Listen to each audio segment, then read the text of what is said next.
नमस्कार मित्रांनो, स्वागत आहे तुमचं फ्रूटफुल रेसिपीज मध्ये। आज आपण गाड्यावर मिळतो तसा वडापाव बनवणार आहोत। तर चला मग व्हिडिओला सुरुवात करूया। वडापाव बनवण्यासाठी आपल्याला उकळलेले बटाटे घ्यायचे आहेत। तर इथे मी 4 उकळून बटाटे घेतलेले आहेत। आता याला व्यवस्थित असं मॅश करून घ्यायचं। तर मॅशरच्या साहाय्याने मी मस्त असं मॅश करून घेत आहे।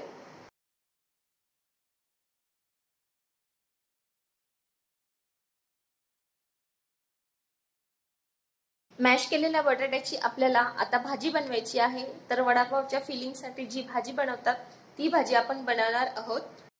तर कढईमध्ये मी 1.5 पळी तेल घालून घेतलेलं आहे। त्यामध्ये आपल्याला 1 चमचा जिरं घालायचं आहे।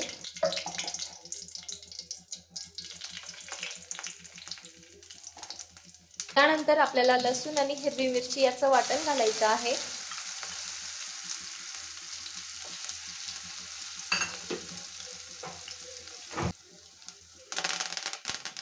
हे सगळं व्यवस्थित तेलामध्ये फिरवून घ्यायचं।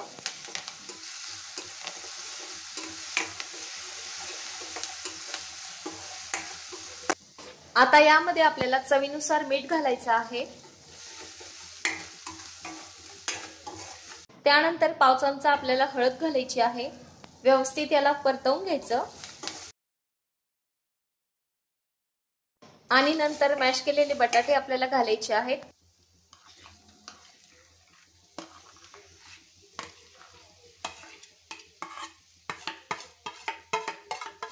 आणि व्यवस्थित असं याला तेलामध्ये परतवून घ्यायचं अशा प्रकारे।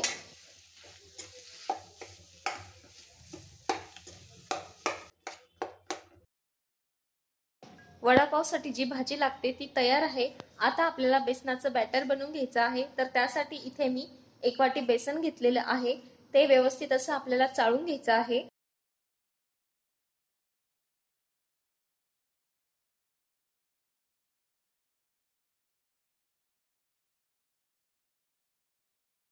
बेसन मी छान चाळून घेतलेलं आहे। आता यामध्ये आपल्याला चवीनुसार मीठ घालायचं आहे।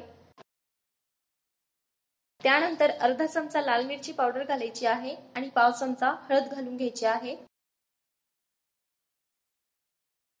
हे सगळं मिश्रण आपल्याला व्यवस्थित असं मिक्स करून घ्यायचं आणि नंतर पाणी घालत घालत आपल्याला हे घट्ट असं याचं बॅटर बनवायचं आहे।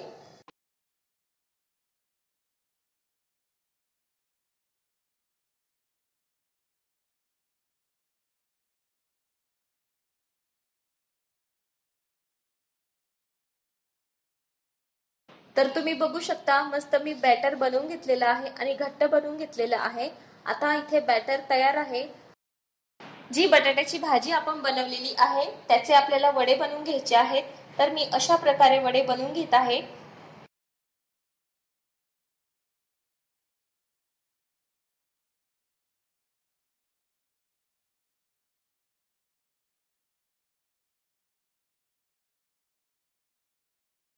तर अशा प्रकारे मी सगळे वडे बनवून घेतलेले आहेत।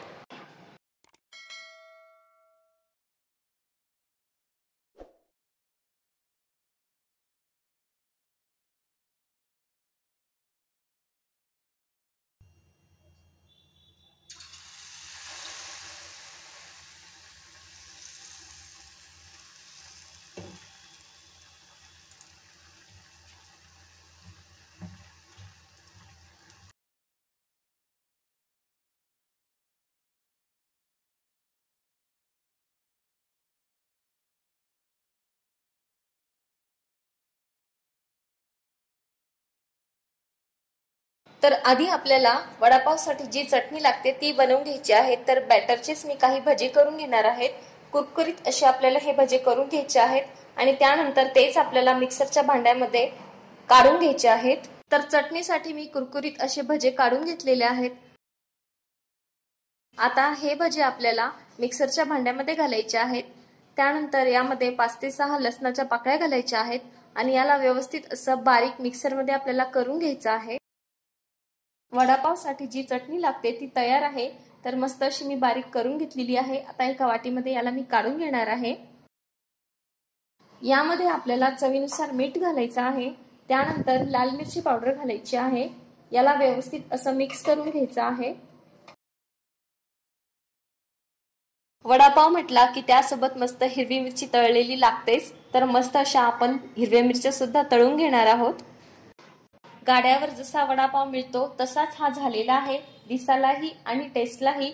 तर नक्की अशी रेसिपी घरी बनवून बघा। वडापाव करण्याची रेसिपी खूप सोपी आहे, मी स्टेप बाय स्टेप दाखवलेली आहे। नक्की वडापाव रेसिपी घरी बनवून बघा आणि स्ट्रीट फूड एन्जॉय करा। रेसिपी तुम्हाला आवडली असेल तर व्हिडिओला लाईक करा, शेअर करा आणि आपल्या फ्रूटफुल रेसिपीज या चॅनलला नक्की सबस्क्राईब करा। भेटूया पुन्हा अशाच एका नवीन रेसिपी सोबत, तोपर्यंत खा आणि मज्जा करा।